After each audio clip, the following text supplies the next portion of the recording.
As jy wil weet wat in die ekonomie aangaan, is die plek om te wees. Welkom by hierdie week se AMT ekonomiese oorsig saam met Prof Waldo Krugel. Ons gesels hier oor die nuutste internasionale en plaaslike nuus wat ons wisselkoerse, oliepryse en landboupryse kan beïnvloed. So maak seker jy mis nie 'n minuut nie.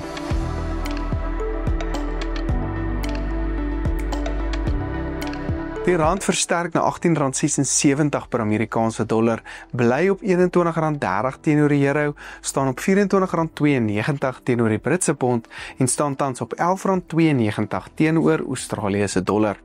Die Brent oliepryse handhaaf sy laer vlakke en bly op $64.84 per vat. Maar met dit genoem, kom ons gaan kyk wat nou ons markte beïnvloed. Ja, welkom hierdie week se ekonomiese oorsig met Prof Waldo Krugel.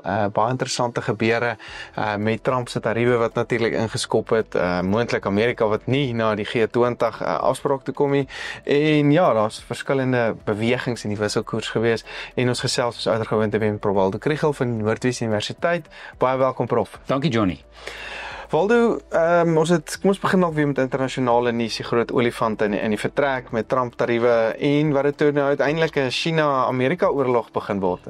Johnny, dis reg. Ja, so ons is nou almal bekommerd oor die wederkerige tariewe en daai hoë persentasies 31% vir Suid-Afrika, uitgestel met 90 dae en niemand weet mooi wat gaan oor 90 dae dan nou, is nou minder as 90 dae, wat gaan gebeur nie. Daar's nou afsprake van, dit is 'n manier om nou met alle lande weer onderhandelings te hê. Maar 90 dae is heeltemal te min om regtig sinvol te onderhandel, so ek dink daar gaan baie uitstaande goed wees teen die tyd wat die tyd om is.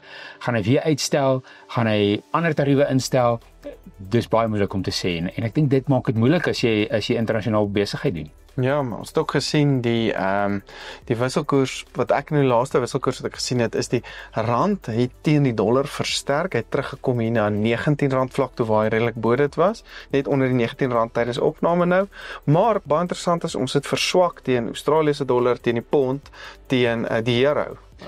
Dis reg, en dis interessant dat die rand verswak teen die dollar terwyl die dollar self verswak. Ja. So as mens na daai dollar indeks, die DXY kyk, hy's af teenoor 'n mandjie van geldeenhede en dan die rand versterk daarom nou 'n bietjie teen hierdie verswakkende dollar. Ja. Ek dink gister R18.83 daar rond gistermiddag. So die vraag is dan nou eintlik hoekom dan teen die pond en die euro en die Australiese dollar en so. Party mense sê dis die regering van nasionale eenheid wat jy daar sien. Bietjie onsekerheid oor hoe die samewerking vorentoe gaan lyk en 'n bietjie van 'n herprys van die risiko's rondom die regering van nasionale eenheid. Die ander kant is dalk, miskien het dit ook iets te doen met kommoditeitspryse. As daar nou 'n verwagting is dat hierdie tariewe gaan lei tot 'n wêreldwye resessie, dan sal daar 'n laer vraag na nywerheidsmetale, wat beteken dat hulle pryse is laer, die vraag na rand om hulle by ons te koop is laer en op daardie manier is die rand bietjie swakker. Ja. So ek dink dit is moeilik om hierdie uitmekaar uit te haal en te sê wat veroorsaak wat in die storie. Maar ek dink dis interessant om 'n oog op te hou. Want gewoonlik beweeg die verswakking en die versterking maar saam teen hierdie verskillende koerse, waar nou is dit duidelik in verskillende rigtings. Waldo, ek het voor die tyd gepraat, vir my baie interessant is, amper hierdie langer termyn tendense in terme van, ek het 'n boek gelees van The Changing World Order. Ons het nou baie interessante verwikkeling gesien met die dollar wat dalk nie meer half is die Engelse woord, die safe haven, tradisionele safe haven gesien word. Die Amerikaners het geskrik die afgelope week, want gewoonlik as daar onsekerheid is hulle die plek waarheen geld vloei. Want jy sit jou geld in Amerikaanse staatseffekte, jy weet dit is feitelik risikovry, daar is 'n bietjie van 'n opbrengs en dis ook in dollar. Ja. En jy wag tot die risiko verby is en jy gaan weer klim jy maar weer in die Suid-Afrikaanse mark. Ja. Waar jy baie beter opbrengs kry. Maar goed. So hulle beleef toe nou amper 'n Suid-Afrikaanse situasie waar daar's onsekerheid, hulle wisselkoers verswak en die opbrengskoers op hulle staatseffekte styg. So die prys van die staatseffek en die opbrengskoers is omgekeerd verwant. So as die opbrengskoers styg, beteken dit die pryse het afgeneem want mense was besig om dit te verkoop. So toe groot onsekerheid slaan, toe klim beleggers uit Amerikaanse bates uit. Die wonderlike risikovrye Amerikaanse staatsskuld is toe bietjie duurder as wat hulle opreken. En ek dink daai 10 jaar koers is die een wat ontleeders nou fyn dophou. Ja, waar die geld heen is kom ons nou maar 'n bietjie bespiegel. Ek dink 'n deel daarvan sien mense in die hoë goudprys. Ja. Dis ding wat daar 'n redelike ruk kom. Rusland, China, al hierdie groot spelers, hulle het maar van hulle dollarreserwes in goud begin sit, juis om nie te veel dollars te hou nie. En dalk ook maar internasionale vloeie wat bietjie goud toe geskuif het. Ek kan sê nie 'n besondere beweging in kripto nie, maar as jy nou 'n internasionale fondsbestuurder is, kan jy in elk geval net soveel geld in kripto geld insit. Ja. Dat daar's baie streng regulasies rondom dit. So ek dink daar's 'n redelike groot klomp geld wat lê en wag om te kyk wat gebeur volgende. Interessant en ek dink die soort onsekerheid wat president Trump skep kan naderhand tot 'n scenario lei waar die Amerikaners nie meer die spil is waarom alles draai nie. Ja. Dit bietjie nuwe lewe gee aan sê maar Europese markte, aan Asiëse markte en die dae wanneer dit dinge moeilik gaan, is daar 'n bietjie meer plekke waarheen ouens hulle geld diversifiseer as die tradisionele storie vir spring vir die dollar. Maar dis nou eintlik ook wat my gedagte eintlik was. Amerika wat half self geïsoleer het met hierdie verskriklike tariewe teenoor die wêreld eintlik nou maar. En gaan die wêreld nie net sê okay, ons gaan begin om julle handel dryf. Amper okay, hulle is 'n baie groot deel van die wêreldhandel, maar hulle nie. Dis kom hulle dalk ook gaan kyk het om hierdie tariewe te stop op die oomblik, want hulle gaan heeltemal uit die hulle loop die risiko om eintlik 'n klomp van hulle sagte invloed te verloor. Die feit dat jy 'n baie groot mark vol ryk mense is, en dit is iets wat jou aanloklik maak in die wêreld van internasionale handel. Hoe vervang jy die Amerikaanse verbruiker in jou bemarkingsmengsel? Dit is baie moeilik, maar baie hoë tariewe gaan maak dat mense ander markte soek. Daar word nou baie gesê oor hoe selfs Suid-Afrika en Suid-Afrikaanse landbouprodukte moet soek vir ander markte. Dit is in elk geval 'n gesonde proses om te diversifiseer en sovoorts, maar ek dink dit gaan tyd vat en dit gaan nie goedkoop wees nie.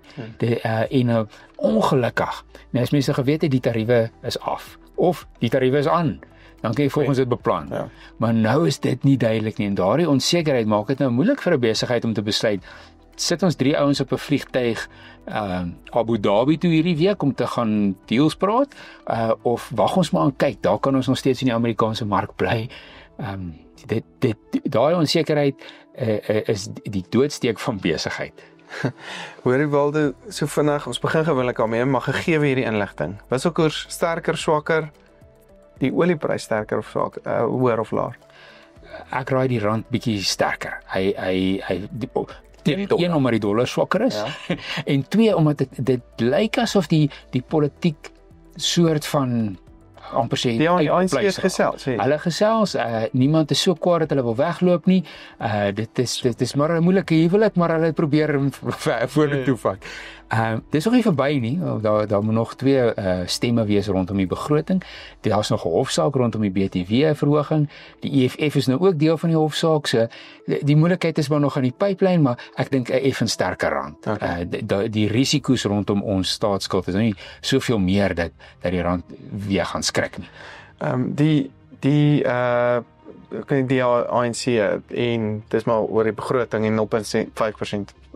As ons nou moet bespiegel, ek weet daar's nog nie amptelike goed uit nie. Lyk dit, ek weet daar's gerugte dat die 0.5% dalk weggevat gaan word. Dit is 'n funksie van of die tesourie die geld kan opdiep iewers anders. Maar dis amptelik, dit begin eintlik einde van hierdie maand. Hy moet op 1 Mei moet hy afskop daar. Ja. Dit hulle het vir dit gestem. Ja, ons kry al hierdie boodskapies. So dit gaan gebeur as hulle nie voor die tyd sê, maar hulle sit eintlik 'n nuwe begroting op die tafel sonder daai verhoging, met die geld op ander plekke bymekaar geskraap. Ja, en dit hang nou maar af alles wat Saterdag onder agtertoe deure gebeur het en wat daar selfs. So ek dink ons moet nog wag en sien. Wel, die vinnige laaste een wat ek jou wil vra is die G20 met Amerika wat moontlik gaan kom. Ek weet Trump het gesê hulle gaan nie dit is ek dink dit spreek bietjie tot die uitdagings rondom ons verhoudinge met die VSA. Dit was eintlik Suid-Afrika se kans om bietjie vir die groot verhoog te wys hoe gaan dinge hier. Ons kan, jy weet, daar vir die leidende rol speel toegang in Afrika in daai hele storie. Nou sonder die FSA raak dit moeilik om 'n klomp goed of te bespreek en te besluit. En hulle onttrek in elk geval uit baie van hierdie multilaterale ooreenkomste, samesprekings ensovoorts. So goed wat ek dink aan die begin het hulle gesê buitelandse skuld vir Afrika lande is iets waaroor ons 'n plan op die tafel moet kry. Nou gaan niks gebeur nie. So en dan ek wil gesamentlik met dit spesifiek dan nou ons verhouding onafhanklik van die res van die G20 met die FSA bly maar onder druk. Jy sien maar negatiewe kommentaar uit die FSA uit. Die Mcebisi Jonas is nou hy's 'n spesiale gesant Washington toe wat nou binnekort moet gaan. Maar dis so moeilik. Hy het in 2020 iets gesê van president Trump is 'n rasis ensovoorts. So ek weet nie wat so ontvangs gaan hy daar kry nie. Hoewel ek dink hy in sy dae by Tesorie baie goeie werk gedoen het. Dit gaan moeilik bly regdeur en ek dink ons kans om bietjie te wys ons is op 'n pad vorentoe is nou 'n bietjie minder daar. Jy het 'n mooi partytjie gereël en toe kom die belangrikste gaste nie. Ja, en jy kan niks besluit nie. Ja, dit gaan ook ons moet dalk daai geld gebruik om die 0.5% wette. So ietsie van daai herprioritisering wat hulle gedoen het vir die G20 besteding kan weer teruggaan na waar dit andersins gelê het. Ja. Okay, baie dankie Waldo. Ons gesels volgende week weer verder. Ek neem aan daar gaan weer baie nuus wees oor die volgende week of so. Trump maak seker ons gesels elke week oor ietsie nuuts. So baie dankie dat jy ook ingeskakel het. Los asseblief vir ons 'n boodskap ook as jy wil weet of meer wil weet. Ons gesels weer met Prof Waldo en ons vra hom spesifieke vrae dan en ons kry 'n bietjie die kenners op die tafel wat vir ons kan help daarmee. Baie dankie Prof. Dankie Johnny. Dankie. Besoek ook gerus AMT se webtuiste by amtrends.co.za vir ons nuutste pryse, video's en meer gedetailleerde verslae. Julle is ook welkom by een van ons WhatsApp groepe aan te sluit. Al die skakels is in die beskrywing onderaan. Ek is Dr. Johnny van der Merwe. Dankie dat jy ingeskakel het en onthou om volgende week weer in te skakel wanneer ons verder oor die nuutste nuus in die ekonomie gesels.